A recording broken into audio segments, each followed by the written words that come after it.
امشب در 24 دیدار وزیر خارجه اسرائیل با فرمانده ناوگان پنجم آمریکا در بحرین. الی کوهن میگه مشارکت اسرائیل در حفظ امنیت منطقه از شروط پیمان ابراهیمه. مشاور خاورمیانه کاخ سفید در راه منطقه. تلاش تازه آمریکا برای همراهی تشکیلات خودگردان فلسطینی در توافق احتمالی اسرائیل و عربستان.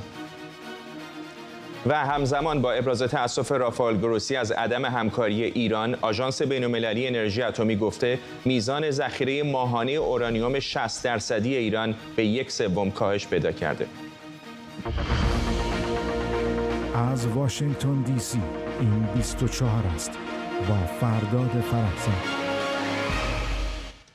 بینندگان ایران اینترنشنال در ایران و سراسر جهان سلام و وقت بخیر. الی کوهن وزیر خارجه اسرائیل که به بحرین رفته با دریاسالار براد کوپر فرمانده ناوگان پنجم آمریکا در خلیج فارس دیدار کرده. وزیر خارجه اسرائیل گفته کشورش در مواجهه با چالش‌های مشترک و تعهد به صلح و ثبات هیچ حد و مرزی نمیشناسه. افتتاح رسمی سفارت اسرائیل در منامه و همینطور دیدار نخست وزیر بحرین از جمله اهداف سفر الی کوهن عنوان شده. او در این سفر با مقامات بحرینی درباره همکاری‌های امنیتی و اقتصادی مشترک بر اساس پیمان ابراهیم گفتگو میکنه.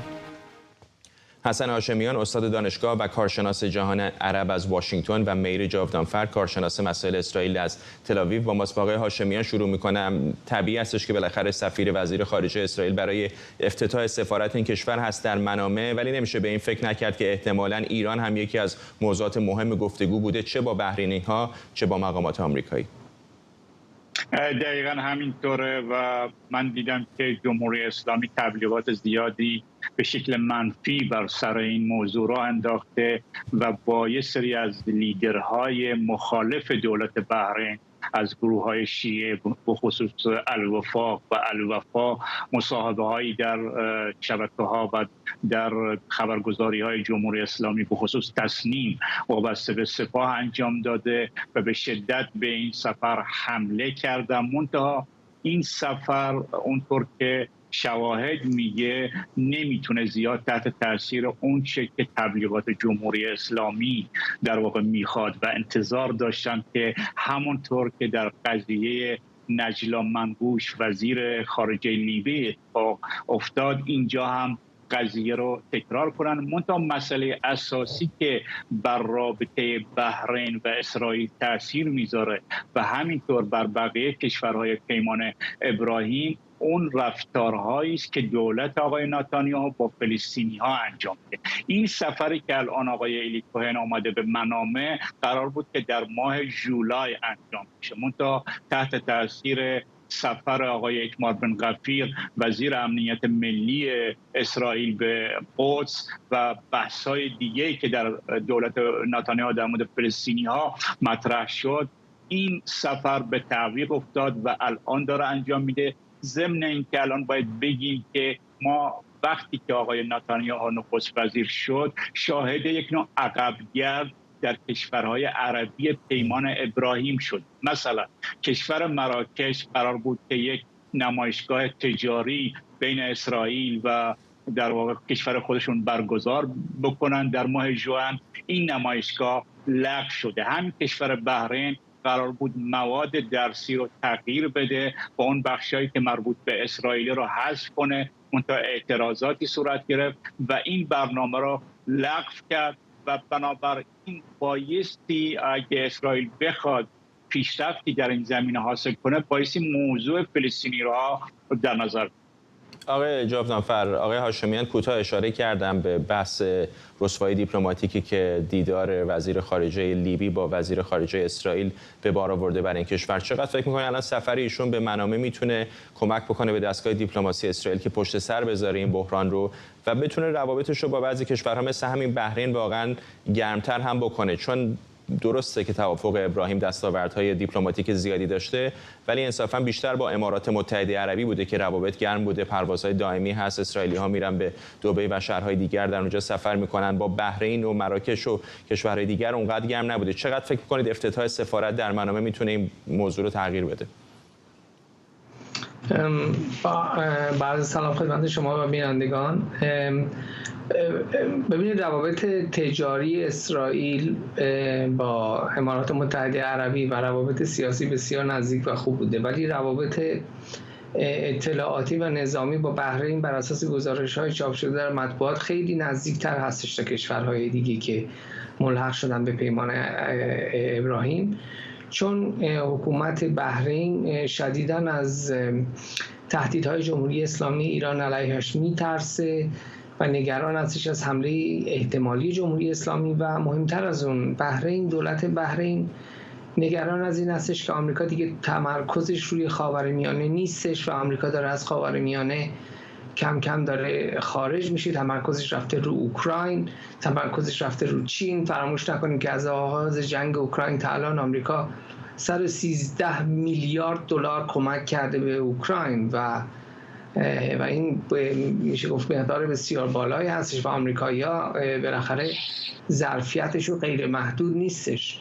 پس این نگرانی برای بحرینی‌ها وجود داره که آمریکا الان اولویتش جای دیگه هستش و برای بحرینی‌ها مهمتر شده که روابطشون رو با کشورهای قوی نظامی در منطقه که دشمن جمهوری اسلامی ایران هستن روابطشون رو بهبود ببخشن. و کی بهتر از اسرائیل برای حکومت بحرین؟ تا چه حد این سفر آقای الی کوهن میتونه تاثیرگذار باشه روی میشه گفت روی موضع ایشون در داخل سیاست اسرائیل؟ به نظر من تاثیرگذارش محدود خواهد بود، چون الان واقعا حزب لیکود انقدر گرفتاری داره و هر روز یک بحران مختلفی در این دولت وجود داره که این دستاورد کوچیک به نظر من تأثیر مثبت درازمدتی نخواهد داشت. آقای هاشمیان، برخلاف امارات خب بالاخره ناوگان پنجم ارتش ایالات متحده آمریکا در بحرین هستن، یعنی از نقطه نظر نظامی بحرینی‌ها شاید در موقعیت راحت‌تری قرار دارن، اما برخلاف بعضی دیگر از کشورهای منطقه یک جمعیت شیعه قابل توجه دارن، اکثریت ملت شیعه هستند و میدونیم که جمهوری اسلامی هم به هر حال سعی کرده از این نفوذش در بحرین استفاده بکنه. چقدر فکر می‌کنی نزدیکی اسرائیل با بحرین ممکنه باعث این بشه که جمهوری اسلامی سعی بکنه دخالتاش رو بیشتر بکنه و تهدیدی باشه برای حاکمیت بحرین؟ ببینید، تهدیدهای جمهوری اسلامی همیشه وجود داشته و به خصوص در مورد بحرین و اخیراً هم شدت پیدا کرده. منتها جمهوری اسلامی علاوه بر موضوع و متغیر این تهدیدها به اعتقاد من متغیرهای دیگر رو در نظر میگیره که اینا بازدارنده است برای جمهوری اسلامی که بخواد علیه بحرین کاری انجام بده. و به نظر من این مسئله که جمهوری اسلامی به خاطر این سفر جز اینکه تبلیغات راه بندازه به اعتقاد من کار دیگه انجام نخواهد داد، اینکه بیاد مثلا کار نظامی انجام بده یا کار امنیتی در داخل بحرین، چیزی الان متصور نیست به خاطر متغیرهای منطقه‌ای و متغیرهای بین المللی که در شرایط فعلی جمهوری اسلامی به شدت با اون نیاز داره و آنها را رعایت میکنه. منتها بحرین با امارات همونطور که شما اشاره کردید یه تفاوت‌های اساسی داره که این به نفع جمهوری اسلامی. مثلا در بحرین پارلمان وجود، در امارات چنین پارلمانی وجود نداره. در بحرین یک اپوزیسیون قوی وجود داره و دولت بحرین و مقامات بحرین دائما با این اپوزیسیون مذاکره میکنن، بخصوص در مورد اسرائیل. مسئله آخری که میخوام به اون اشاره بکنم، آقای جاودانفر هم به شکلی به صورت معکوس به اون اشاره کرد، به اعتقاد من اسرائیل هیچ کمکی به امنیت بحرین نمیکنه، تازه براش مشکل ساز میشه و دردسر ساز میشه. فرض کنید اگر جمهوری اسلامی بخواد از لحاظ نظامی و امنیتی به بحرین حمله کنه، اسرائیل چیکار میکنه؟ اسرائیل ثابت کرده که در این زمینه به طور مستقیم با جمهوری اسلامی درگیر نمیشه. مهمترین حافظ امنیت و دفاع بحرین به نظر من ناوگان پنجم آمریکاست و آمریکا میتونه در این زمینه اقداماتی بکنه و اسرائیل فقط دردسرهای بحرین رو زیاد. ممنونم از هر دوی شما. حسن هاشمیان، استاد دانشگاه و کارشناس جهان عرب از واشنگتن و مهری جاودانفر، کارشناس مسائل اسرائیل از تل آویو. نشریه اکسیوس میگه مشاور ارشد بایدن در امور خاورمیانه این هفته در راه دیدار با مقامات خودگردان فلسطینی و عربستان سعودی برت مکگرک قراره برای دستیابی به آنچه کاخ سفید تفاهم واقعی بر سر مسائل بین فلسطینیان و اسرائیل خونده به زودی به خاورمیانه سفر کنه. اکسیوس میگه دولت بایدن باور داره که معامله بزرگ با عربستان بدون توافق سناتورهای دموکرات در کنگره امکان پذیر نیست و احتمال جلب رضایت سنا در صورت گنجاندن مسائل مربوط به فلسطینیان در این توافق بیشتره. بسیاری از سناتورهای دموکرات در کنگره از منتقدان عربستان و دولت اسرائیل هستند. آرش علایی همکارم از کنگره آمریکا با ماست. آرش، زمزمه ها رو که میشنویم، رفت و آمد ها رو که میبینیم، چه آقای مکگرک چه مشاور امنیت ملی کاخ سفید به منطقه، مشخص هستش که عزمش رو جذب کرده دولت بایدن که به یک شکل این توافق حاصل بشه. ببین، از انتها شروع کنیم، از دولت بایدن، از این داستانی که چه میخواهد دولت بایدن از این داستان به دست بیاورد. در اون منطقه، در منطقه خاورمیانه، در طول 2.5 سال اخیر دولت بایدن هیچ موفقیت قابل توجهی نداشته است و الان در تلاش است که هرچه زودتر تنش‌ها رو در منطقه کاهش بدهد. صحبت از یک توافق بزرگ هست با عربستان، یک مگادیل، این چیزی که خود آمریکایی ها میگویند. جیک سالیوان، همونجور که شما گفتید، مشاور ارشد امنیت ملی، چند بار سفر کرده است به عربستان، با محمد بن سلمان صحبت کرده است و خواسته های عربستانی ها مشخص است. تا حالا این یک جوری در بین این صحبت ها گفته میشد که عربستانی ها هم میخواهند یک جزئی از این توافق عظیم مربوط به فلسطینیان باشد و مسائل فلسطینیان. گزارش اکسیوس میگوید دولت بایدن اصرار دارد که بگنجاند این بستر رو یا حداقل یک بخشی در مورد مسائل فلسطینیان رو، به این دلیل که باور دارد اینجا در سنای آمریکا سناتورهای دموکرات بیشتری حاضر میشوند اگر این توافق بزرگ صورت بگیرد و به صورت یک عهدنامه باید در بیاید، وقت میاد اینجا در سنا با تصویب بشود. آقای بایدن و دولتش امیدوارند بودن یک بخشی در مورد مسائل فلسطینیان، با توجه به اینکه همونجور که شما گفتی سناتورهای زیادی هستند اینجا دموکرات که منتقد دولت اسرائیلن و منتقد شدیدتر دولت عربستان سعودی. مسئله فلسطینیان میتواند تا حدودی از نگرانی این سناتورها بکاهد، اما هنوز بخش‌های بسیار بزرگی از این توافق باقی مانده است. فرداد بخش مهمترش این است که عربستان سعودی میخواهد که راکتورهای اتمی داشته باشد در خاک خودش و دسترسی داشته باشد به چرخه کامل سوخت هسته‌ای، یعنی تقریبا همون چیزی که جمهوری اسلامی دارد. و دولت بایدن، نه تنها دولت بایدن، تمام دولت‌های آمریکا تا پیش از این هم حاضر نشده بودن همچین امتیازی به دولت عربستان بدهند. در واقع من با خیلی از کارشناسان که اینجا صحبت می‌کردم اینو به من میگفتن که یکی از دلایلی که آمریکا این همه هزینه میکند که از عربستان سعودی به صورت نظامی حمایت بکنند این هست که این خیال و این فکر رو از ذهن رهبران عربستان بیرون بکند که نیاز به بمب اتم دارند. آمریکایی ها نمیخواهند که عربستانی ها حتی چرخی سوخت هسته‌ای داشته باشند. چرخش در این مسئله با واکنش کنگره مواجه خواهد شد و بخش‌هایی از این داستان هنوز مشخص نشده است. با این حال سفر برت مکگرک، فردی که به نظر می آید نفر اولی است که کاخ سفید بارها فرستاده است برای مذاکرات پشت پرده، مذاکرات غیر مستقیم با جمهوری اسلامی و کسی است که با جمهوری اسلامی چندین و چند بار گفتگو مذاکره کرده است، فرستادن ایشون به مناطق خودگردان فلسطینی، مذاکرهش با رهبران فلسطینی و بعد هم صحبت کردنش با عربستان خودش نکته مهمی است، به خاطر که برت مکگرک احتمالاً مطلع ترین فرد هست الان در اون حلقه امنیت ملی دولت بایدن، برای اینکه بخواهد بداند که هر کدوم از طرف‌های درگیر چه خواسته هایی دارند و این خواسته ها رو چگونه کاخ سفید میتواند برآورده کند. ممنونم از تو آرش علایی، همکارم از کنگره آمریکا. همونطور که آرش هم اشاره کرد، آقای مکگرک عازم منطقه است، گمان میره که به ریاض خواهد رفت تا با مقامات سعودی در مورد احتمال عادی سازی روابط این کشور با اسرائیل گفتگو بکنه و این در ادامه سفرهای دیگر دیپلماتیک مقامات کاخ سفید از جمله مشاور امنیت ملی کاخ سفید جیک سالیوان هست به منطقه که او هم رایزنی‌های مشابهی برای عادی سازی احتمالی روابط بین اسرائیل و عربستان انجام داده بود. علی سعدزاده، کارشناس مسائل جهان عرب از فرانکفورت با ماست. آقای سعدزاده، میدونم که هم دولت اسرائیل هم دولت سعودی تا اندازه‌ای شاید خیلی دل خوشی از دولت آقای بایدن نداشته باشن، بالاخره اختلافات کم نیست، اما در مورد موضوع فلسطینی ها به نظر میاد که شاید سعودی ها بیشتر بتونن از یک دولتی مثل دولت آقای بایدن استفاده بکنن برای فشار و امتیازگیری از اسرائیلی ها در مقایسه با مثلا دولتی مثل آقای ترامپ. چقدر فکر میکنین این ارزیابی درست هست؟ کاملا درسته و سعودی ها در حقیقت عربستان سعودی رو سعودی ها در حقیقت بایدن رو در یه تنگنا قرار دادن با مسئله فلسطین و من برخلاف نظر دوستمون آقای آرش علایی از آمریکا معتقد هستم که تنها خواسته دموکرات های آقای بایدن نیست. این جزء شرط های اساسی عربستان سعودیه که من میتونم زمانی وارد پیمان ابراهیم بشم که برای فلسطینی ها یک به هر حال راه حلی پیدا شده. احتمالاً هم نقشه راه ملک عبدالله رو دنبال میکنن دیگه.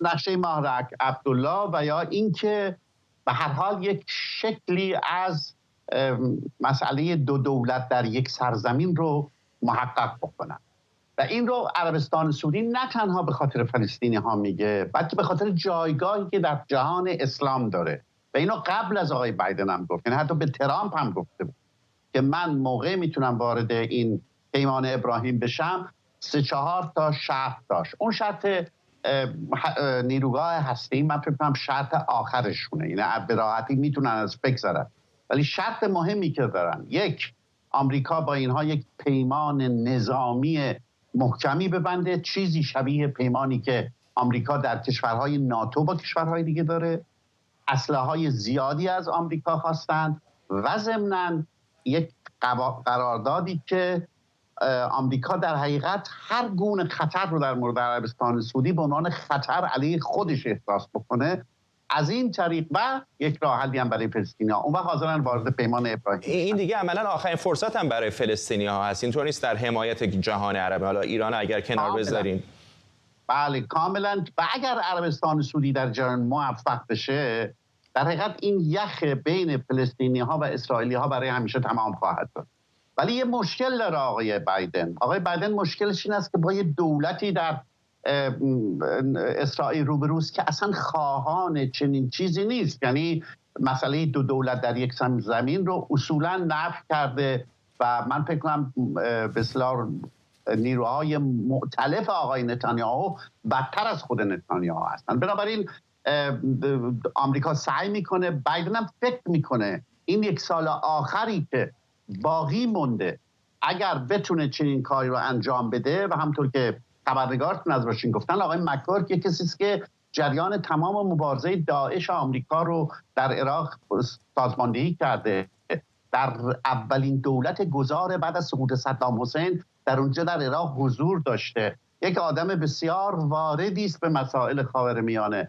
اگر موفق بشه در حقیقت یک هدف دیگری رو هم دنبال میکنه، سعی میکنه عربستان سعودی رو از چین دور بکنه و این میخوره به اون موزاییکی است که موزاییکی است در اون تصویر بزرگتر که بایدن سعی میکنه اصولا نفوذ چین رو در خاورمیانه کمتر بکنه و میخواد در این یک سال آخری که در ریاست جمهوری هست به این دست پیدا بکنه و فقط هم بقیده من اگر بتونه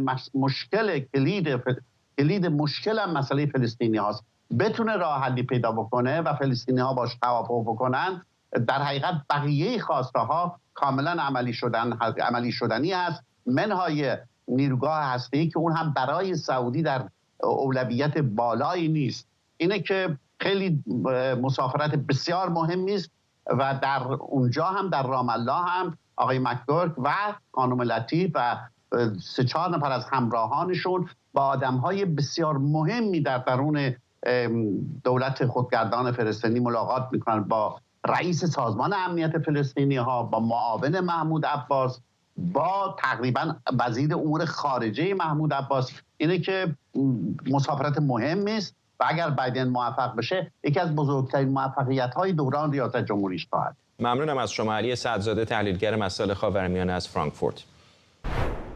مدیر کل آژانس بین‌المللی انرژی اتمی از رد روادید بازرسان آژانس از سوی جمهوری اسلامی ابراز تأسف کرده. در عین حال رافائل گروسی گفته هیچ پیشرفتی در نصب دوربین‌های نظارتی در مراکز اتمی ایران دیده نشده و هیچ شفاف‌سازی درباره فعالیت‌های هسته‌ای از ایران وجود نداره. آژانس بین‌المللی انرژی اتمی در گزارش تازه‌اش به اعضای شورای حکام اعلام کرده ایران سرعت ذخیره‌سازی اورانیوم غنی شده 60% رو تا حدودی کاهش داده. این گزارش میگه کل ذخایر اورانیوم غنی شده ایران همچنان بیش از 18 برابر حد تعیین شده و در توافق سال 2015 بین تهران و قدرت‌های جهانیه. محتوای این گزارش یک هفته قبل از نشست شورای حکام آژانس بین‌المللی انرژی اتمی در وین منتشر شده. شهیر شهید ثالث روزنامه‌نگار و تحلیلگر مسائل سیاسی از کالگری در کانادا با ما. آقای شهید ثالث، دریافت شما چه هست؟ 11 سپتامبر نشست شورای حکام هست در وین. یک زمزمه هایی هستش که آژانس معتقده که میزان اورانیوم غنی سازی شده یه ذخیره شده جمهوری اسلامی کاهش پیدا کرده. از طرف دیگه حرفای آقای گروسی رو داریم میشنویم که به نظر خیلی شاید راضی نیاد از روند پیشرفت عقب نشینی برنامه هسته ایران. فکر می‌کنید چه رویکردی رو از سمت آژانس خواهیم دید؟ رویکرد آژانس که خب توی این گزارش مشخص هستش، ناامیدی و پیش نرفتن کار. شما یادتون هست در ماه مارچ که آقای گروسی رفتن ایران خیلی خیلی هیجان زده بودن. وقتی که از ایران برگشتن فکر می‌کردن کار تموم شده است، دوربینا برقرار میشه، جواب سوالا رو میدن و شاید جلوی ذخیره سازی 60% هم گرفته میشه. فوق‌العاده خوشبین بود و حتی کسایی که همون موقع با آقای گروسی مخالفت میکردن و میگفتن این خیلی دید خوشبینانه ایشون میگفت نه من مطمئن هستم، من با کسایی که صحبت کردم میدونم که چه گفتگوهای بین ما رد و بدل شده. عملا الان ایران داره کاری که میکنه، داره حرف سابقش رو تکرار میکنه در عمل، که اگر پرونده در آژانس بسته نشه عقب نشینی تو برنامه هسته‌ای غیر ممکن خواهد بود. داره در عمل این حرف رو میزنه، هرچند که به زبون نمیارن، ولی با این داستان صادر نکردن ویزا این خودش خب خیلی مسئله است. یه چیزی که به نظر من الان باعث شده شاید یه مقدار دل اینا گرم میشه یا ظاهرا خودشون رو دلگرم نشون بدن، این مسئله بریکس هم یه داستان مزید بر علتی شده که اینها فکر میکنن خب الان یک مرتبه به چه سرعتی اقتصاد ایران سر و سامان پیدا بکنه، تحریم ها رو دور بزنن، نفت بیشتر بفروشن، در حالی که ایران ظرفیت فروش بیش از 500,000 بشکه نفت رو اضافه بر اون چیزی که الان داره صادر میکنه نداره و تحول خیلی خارق العاده هم ممکن اتفاق نیفته. ولی به هر صورت به نظر من مجموعه اینها باعث شده که یه مقدار سخت بشن و عقب نشینی نکنن. و من اینو تذکر بدم بعد نیستش. چند سال پیش خبرگزاری فارس یک گزارشی نوشت که خیلی جالب بود. توی اون گزارش خبرگزاری فارس نوشت آقای قذافی روزی که برنامه هسته‌ایش رو تعطیل کرد و سانتریفوژاش رو جمع کرد تحویل آمریکا داد، سند مرگ خودش رو امضا کردش. بنابراین اینا به مسئله هسته‌ای به این شکل و به این صورت، یعنی مایه تداوم و بقای سیستم نگاه میکنن. به این سادگی هم دست بردار نیستن، مگر اینکه آمریکا عقب نشینی بکنه، تحریم رو برداره، یک امتیازات فوق‌العاده‌ای بده تا اینا بتونن برگردن سر جای اولشون. و الا بقیه این حرفا به نظر من فقط گفتگو لفظی هستش و هیچ تحول به اصطلاح قابل توجهی تو برنامه هسته‌ای ایران نسبت به عقب نشینیش دیده نخواهد شد. ممنونم از شما. شهیر شهید ثالث روزنامه‌نگار و تحلیلگر مسائل سیاسی از کالگری. نیویورک تایمز میگه یوهان فلودرس، شهروند 33 ساله سوئدی که برای دستگاه دیپلماسی اتحادیه اروپا کار میکرده، بیش از 1 سال و 4 ماهی که در ایران زندانیه. وزارت اطلاعات جمهوری اسلامی در تابستان پارسال با انتشار بیانیه از بازداشت یک تبعه سوئدی به اتهام جاسوسی خبر داده بود. نیویورک تایمز به نقل از 6 منبع مطلع گفته این شهروند سوئدی به عنوان توریست به همراه چند دوست دیگر سوئدیش فروردین پارسال به ایران سفر کرده و در 27 فروردین در حالی که قصد بازگشت به کشورش رو داشته در فرودگاه تهران بازداشت شده. وزارت خارجه سوئد هم در پاسخ به خبرنگار ما مهران عباسیان گفته دولت این کشور پیگیر این موضوع و به مقامات ایرانی اعلام کرده که شهروندش باید فوراً آزاد بشه. علیرضا آخوندی عضو پارلمان سوئد در مصاحبه با همکارم نیوشا سارمی در برنامه تیتر اول گفته انتشار این خبر در این زمان از نظر او بحث برانگیزه. چیزی که من بیشتر میخوام بهش تاکید بکنم جریان تایمینگ منتشر شدن این خبره، به خاطر اینکه ما که نیاز داریم اطلاعاتی داشته باشیم. از 22 اپریل سال پیش این اطلاعات در دستمون بوده، هیچ مخفیانه کاری انجام نشده و تایمینگ پخش شدن و بولد کردن این خبر بیشتر واسه من سوال پیش میاره تا جواب بده. ما که در مورد کیس های مختلف داریم فعالیت میکنیم، خب یه سری پازل ها رو کنار هم میتونیم بچینیم و سوال هایی میتونه واسه همون پیش بیاد که مثلا چه ربطی به کیس حمید نوری داره این قضیه، چه کیسی به اتفاقات امنیتی که دور قرآن سوزوندن در سوئد بوده چه تأثیری داره و چه مشکلاتی رو میتونه پیش بیاره. بحث هایی که امروز پیش اومده سوال های جدیدی واسه من پیش میاره که چرا این خبر از رسانه های سوئد که سال پیش انتشار کردن این خبر رو چرا از اینها انتشار نشده و از روزنامه نیویورک تایمز به این شدت بولد شد این خبر.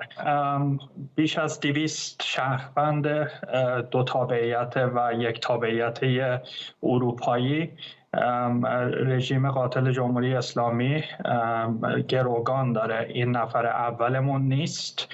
همین چند وقت پیش خودتون یه خبر منتشر کردید که یه شهروندی که تو هلند زندگی میکرده ایشون هم دستگیر کردن. یعنی این گروگانگیری هاستش دیپلماسی که ایران استفاده میکنه بخواد که باج بگیره خبر جدیدی نیست و این مدل پخش کردن این خبر واسه شخص من سوال پیش میاره. برای سیاستمدارای غربی که تو کشورهای دموکراتیک زندگی میکنن حق و حقوق شهرونداشون همیشه باید ارجحیت داشته باشه و من مطمئنم که تلاش‌های زیادی انجام میشه که شهروندانمون به کشورمون بتونن برگردن، ولی این دلیل نمیشه که ما وقتی که در جریان این هستیم که رژیم قاتل جمهوری اسلامی ایران بیزنس میکنه با گروگان ها و میخواد باج بگیره، ما هر دفعه در تله‌ای که جمهوری اسلامی واسمون میسازه بخوایم گیر بکنیم. این من توی مصاحبه با کانال 4 سوئدم حدود 2 ماه پیش همین هشدار رو به توبیاس بیلستروم دادم که امیدوارم شما این اشتباه نکنید، به خاطر اینکه این مشکل دوباره خواهد پیش اومد. رجب طیب اردوغان و ولادیمیر پوتین در شهر سوچی روسیه درباره مسیر انتقال غلات اوکراین در میانه جنگ گفتگو کردند. ماه ژوئیه مسکو حاضر به تمدید توافق بر صادرات غلات از کریدور آبی اوکراین نشد. حالا اردوغان میگه باید منتظر خبرهای بسیار مهمی بود. روسیه در چند ماه گذشته با حملات پهپادی و موشکی بندرهای اوکراین که به دریای سیاه متصل هستند رو هدف قرار داده. امیر چاهکی تحلیلگر مسائل روسیه از برلین با ماست. آقای چاهکی، بالاخره این ترکیه هستش که مسیر دریای سیاه رو برای ورود کالاهای چه اوکراینی چه روسی به دریای مدیترانه و طبیعتاً به خصوص برای کشورهای آفریقایی فراهم میکنه. چقدر فکر میکنید که توافق احتمالی میتونه این امید رو به کشورهایی که بسیار نگران وضعیت غلاتشون هستن بهبود بده؟ آنچه که امروز رخ داد نشون داد که در حقیقت سخنان اردوغان در رابطه با توافق احتمالی یک مانوری بود در ادامه اون رفتار سیاسی که اردوغان داره، استفاده بهره‌گیری از موقعیتی که داره به عنوان یک قهرمان ملی ترکیه در جنگ و تو ارتباطش با اوکراین و پوتین که هر دو با هم داشته. ببین امروز جناب فرزادی، امروز رسانه‌های تصویر و شنیداری روسیه که پیرو سیاست‌های کرملین هستند قبل از ورود اردوغان به روسیه و در حین ملاقات استقبال سردی کردند و حتی اشاره داشتند به اینکه اردوغان به تعهد خودش در برابر پوتین در رابطه با عدم آزادی فرماندهان آزوف تا پایان جنگ وفادار نبوده. آنچه که رخ داده باید توجه کرد که قبل از این ملاقات وزرای امور خارجه روسیه و ترکیه در مسکو برای آماده سازی نشست جلسه داشتند. و روشن بود که شرایط پوتین در رابطه با بازگشت به کریدور غلات که اونها میگن، حاکی از آزادسازی دسترسی بانک‌های روسی به سویفت، خط لوله آمیاک تولیاتی به اودسا، دریافت قطعات ماشینات کشاورزی مطرح شده و من فکر میکنم اردوگان آگاه بود به اینکه این بند از مذاکرات حاصلی نداره. ولی با چه بازگشت؟ با چی اون دادای دست خالی بازگشت؟ برای ترکیه به نظر من نه. جدا از به اصطلاح اهداف و منافع سیاسی اردوگان که همیشه بهره برده، ببینید 1 میلیون تن گندم قول داده پوتین که با قیمت تخفیف یافته صادر میشه و در مجتمع صنعتی ترکیه به آرد تبدیل میشه برای ارسال به کشورهای فقیر. شرایط مالیش هم قطر فراهم میکنه. این یک درآمده. صادرات گاز به ترکیه تاکید جدی پیدا شد این بار و یه هاب گازی قبلا مطرح کرده بودن تاکید شد بهش. ما می‌دونیم که در ماه‌های اخیر صادرات محصولات دسته‌بالایی گاز پتروشیمی از ترکیه به اروپا افزایش پیدا کرده که این هم یک درآمد ترکیه است. قسمت بعد توافق برای ساخت نیروگاه اتمی دوم تولید برق در ترکیه است که این هم توافق واقع شده و توافقاتی که داشتن در رابطه با نیروهای مسلح در سوریه و میدونیم که نشست اینها 90 دقیقه بوده با هیئت‌ها و نشست کوتاه مدتی هم داشتن رو در رو که از حاصل اون با خبر نیستیم. ممنونم از شما امیر چاهکی، تحلیلگر مسائل روسیه از برلین. شماری از سینماگران حاضر در جشنواره ونیز روز شنبه با پلاکاردها و بنرهایی روی فرش قرمز جشنواره از جنبش زن زندگی آزادی در ایران اعلام حمایت کردند. انتشار تصویری از گروهی از سینماگران با پیراهن زن زندگی آزادی و پرچم فلسطین اما موجی از واکنش‌های متفاوت رو به همراه داشته. ظاهراً آنچه بعضی متوجه نشدن اینه که کسی که این پرچم رو به دست گرفته هنرمند فلسطینی صالح بکریه. برای آزادی همه ایرانیان، برای زنان. سعید یکی از بهترین هنرمندان، یکی از بهترین کارگردان‌های ایرانی الان در زندان است. من یک کلمه میگویم: آزادی برای همه مردم دنیا. همه مردم دنیا باید آزاد باشند. آزاد به دنیا میآیند و آزاد باید زندگی کنند برای همیشه. امید معماریان، روزنامه‌نگار از دیترویت با ماست. آقای معماریان، شاید طنز تلخ داستان این هستش که این هنرمند فلسطینی اتفاقا از جنبش زن زندگی آزادی و معترضان ایرانی حمایت کرده، ولی مطمئناً روی شبکه‌های اجتماعی به خصوص توییتر دیدید که بسیاری از ایرانی‌ها شاید بدون اینکه جزئیات رو بدونن منتقد این بودن که چرا در چنین جشنواره‌ای در کنار زن زندگی آزادی باید پرچم فلسطین دیده بشه. بله، به هر حال ببینید از اول اعتراضات یک بخش عمده از توجه فعالان در خارج از کشور این بودش که به هر حال افرادی در کشورهای منطقه هم به این جنبش سراسری در کشور جلب کنند.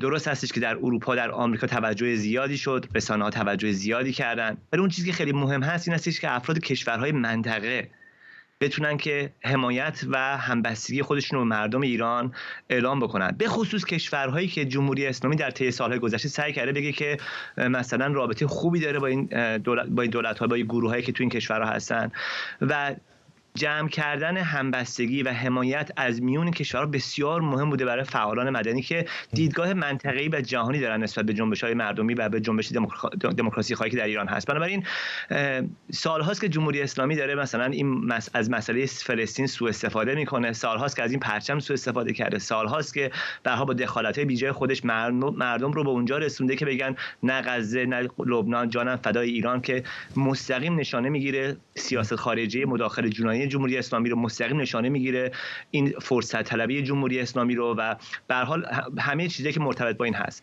بنابراین در چنین شرایطی وقتی که شما میرین از فلسطین، از مصر، از نمیدونم سوریه، از کشورهایی که جمهوری اسلامی سعی کرده که به هر حال یک جوری سوء استفاده بکنه یا همیشه به هر حال رفتارهای دخالت جنایی داشته، اینها خیلی مهم هست که به هر حال بگین که بهشون که فقط این کشورهای اروپایی نیستن، فقط آمریکا نیستش که حمایت میکنه از این جنبش اعتراضی در داخل کشور، بلکه کشورهای منطقه هم این کار میکنن، همون کشورهایی که شما ادعا کنین که مثلا دارین حمایت میکنین ازش. من از این جهت به نظر مهم هست و خود این فیلمساز آدم مهمی هست. این فیلم اخیرش به هر حال بلو کفتان، ردای آبی فکر میکنم باشه ترجمه فارسیش، فیلمی هستش که بسیار مترقی هستش، کلی بحث ایجاد کرد در ماه گذشته در رسانه‌های جهان، در رسانه کشور عربی و از این جهت به نظر من خب یک فرصت‌هایی هست اینجوری هست ازش استفاده بشه. به نظر من افرادم به هر حال متوجه باشن که هر جنبش اعتراضی در هر جای نیازمند متحدان محلی است، متحدان جهانی هست و از این جهت خیلی مهم است روش توجه کنیم. ممنونم از شما. امید معماریان، روزنامه‌نگار از دیترویت. بیش از 70,000 نفر از شرکت کنندگان در جشنواره هنری برنینگ من برای سومین روز در شهر بلک راک در ایالت نوادا گرفتار موندند. شرکت کنندگان به دلیل بارش شدید باران و جاری شدن سیل در محوطه بزرگ این جشنواره گرفتار شدند. پلیس مرگ دست کم 1 نفر رو تایید کرده و مقامات محلی میگن هنوز به دلیل عمق گلولای ورود به منطقه در عمل غیر ممکنه. این جشنواره یک هفته هر ساله در ایالت نوادا برگزار میشه و یکی از بزرگترین فستیوال‌های هنری جهانه. همکارم اردوان روز به اینجا در استودیو به ما پیوسته. میدونم که تو هم رفتی قبلا. بله. شانس آوردی امسال نرفتی ولی خب برنینگ همون جوری خودش اصلا تو هم با خطره. برنینگ من یه تجربه متفاوته به دلیل اینکه شما وقتی وارد اون منطقه میشین، جشنواره از 28 اوت شروع میشه معمولا تا 4 سپتامبر، یعنی درست روز کارگر در آمریکا که خب متفاوته با جاهای دیگه، روز آخر جشنواره هستش که در اون مجسمه بزرگ چوبین خیلی عظیم حدود 40 متری رو به آتش میکشن. در خیلی از موارد اون با آتش کشیدن خودش اصلا باعث حادثه میشه. سالی که من اونجا بودم 1 نفر به خاطر همون صحنه کشته شد. اما الان یه مقدار قضیه پیچیده‌تر شده به دلیل اینکه قانون حضور در اونجا در اصل حضور در این جشنواره متفاوت که تقریبا میشه گفت بزرگترین جشنواره هنری جهان هستش، چند اصل رو رعایت میکنه. یعنی اصل عدم استفاده از مواد مصرفی، بمدر شما اونجا سطح زباله نمیبینید، اصل حمام نمیبینید، خیلی از چیزا وجود نداره. فروشگاه، سوپرمارکت، حتی دکتر، دوا وجود نداره و نزدیکترین مسیر که شما میتونید به یک شهر برسید حدود 85 مایل فاصله داره تا ساوت لیک و به این دلیل که در حالت معمول خودش میتونه خطرناک باشه. حالا شرایط اینجوری است که اون اطلاعاتی که من دارم از روز دیروز هم یه بارندگی دوم شروع شده، در نتیجه انقدر اون منطقه کاملا بکره که عملا بعضی از ماشینا تا 1 متر توی زمین فرو رفتن. به همین دلیل امکان امدادرسانی به اینا وجود نداره و 70,000 شرکت کننده در حال حاضر در محاصره گل‌ها هستن. یه نکته جالب بگم، میخوندم به اینکه ممکنه خیلی نگران کننده باشه برای هر کسی دیگه 70,000 آدم در اسارت، اما پیام‌های مردم در واقع شرکت کنندگان می‌بینم قضیه کاملا برعکسه برای اینا. خیلی‌ها پیام دادن که مزاحم ما نشید، ما داریم لذت می‌بریم از جشنواره، عکسایی که دارن از خودشون می‌ذارن وسط گل‌ها، ساز زدن، خودشون تو گل میپل کنه. دقیقاً دارن این کارو و خیلی هم لذت می‌برن. برای اینکه تجربه اصلا برنینگ من همینه، تجربه‌های متفاوت. 10 اصل داره برنینگ من برای خودش: رادیکال باش، متفاوت زندگی بکن، مصرفگرا نباش و مهمترین مسئله ارتباطه. یعنی شما به دیگران باید محبت کنید تا بتونید در جشنواره شرکت کنید. در نتیجه همه آدم‌ها هر چی دارن به هم قرض میدن. به این دلیل که به نظر میسه امروز بعد روز آخر جشنواره باشه. ما نمیدونم بعد از اینا چجوری میخوان ملت از اونجا ببرن بیرون، اما کسانی که در جشنواره شرکت کردن همه دارن کامنت های خیلی جالب میذارن. من دارم دنبالشون میکنم به خاطر تجربه قبلی. یه مقدارش به گمانم به خاطر اینکه همونطور که گفتی بالاخره شرایط امکاناتشون محدود هست به صورت پیش‌فرض، بالاخره همه مقدار غذا به خودشون بردن، آماده شرایط بیابانی هستن، ولی گلولای این چنینی رو من به یاد ندارم هیچ تجربه نکردن. از 1986 تا کنون این تجربه نبوده. البته از 1991 در این منطقه داره برگزار میشه، قبلش در جنوب سان فرانسیسکو بوده، اما به تبع این شرایط تجربه نکردن. اما کسی که تو این داره شرکت میکنه باید اینو در نظر بگیرید: شب دمای نزدیک به 0 درجه و صبح دمای نزدیک به حدود 50 درجه رو تجربه میکنه. یعنی همه با این ستاپ میان تو این منطقه. اما من مطمئنم که به هر حال 70,000 آدم در این شرایط گیر کردن باعث این شده که امروز آقای بایدن هم دستور داده که پیگیری بشه در مورد وضعیت فعالیت برنینگ من. و دیدم که انتقادات قابل توجهی هم متوجه برگزار کنندگان مراسم هم بوده.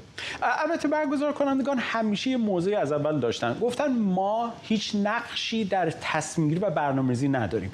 اونا میگن مردمن که خودشون میان برنامه‌شون رو میچینن، ما کاری نداریم. به دلیل اینکه از روز اول گفتن ما امکان امداد و نجات نداریم، ما امکان درمان نداریم، ما امکان آب نداریم. اینا همه اون چیزایی است که خود شرکت کنندگان باید بیارن با خودشون. طبیعی است که یه بنیاد خیریه که تأسیس شده برای این کار قطعاً بعد از این جریان ممکنه نیاز به جواب‌هایی داشته باشه، اما شما وقتی وارد جشنواره میشین، وقتی بلیت $1000 رو دارین میگیرین، یک قراردادی رو امضا میکنین که در اون قرارداد حتی مرگتون هم به عهده خودتون خواهد. ولی مطمئنم خب خیلی از کسانی هم که شرکت کردن ممکنه حالا یه جورایی هم دارن کیف میکنن از این شرایط، محتوا درست میکنن برای شبکه‌های اجتماعیشون، ولی طبیعتاً به خاطر به هم خوردن بسیاری از برنامه‌های این فستیوال هم شاکی ان دیگه طبیعتاً. حتما، به دلیل اینکه شما میدونین که حدود $1000 تقریبا بلیت این جشنواره و خیلی گرانه. برای همین شما میری من نمیرم.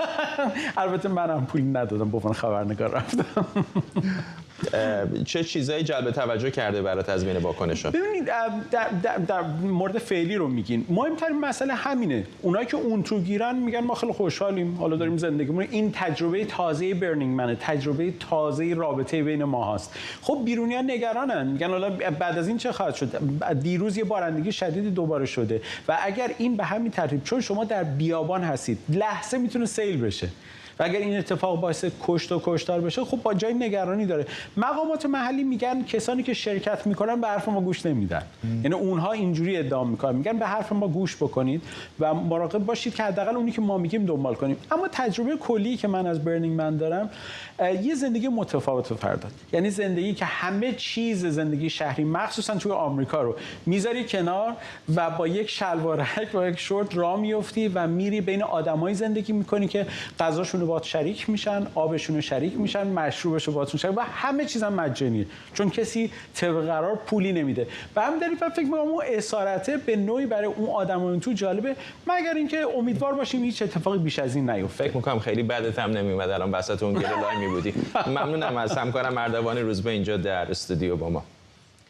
و ممنونم از شما که ما رو در این برنامه 24 دوشنبه همراهی کردید. این برنامه رو کمی دیرتر میتونید در یوتیوب ایران اینترنشنال هم ببینید.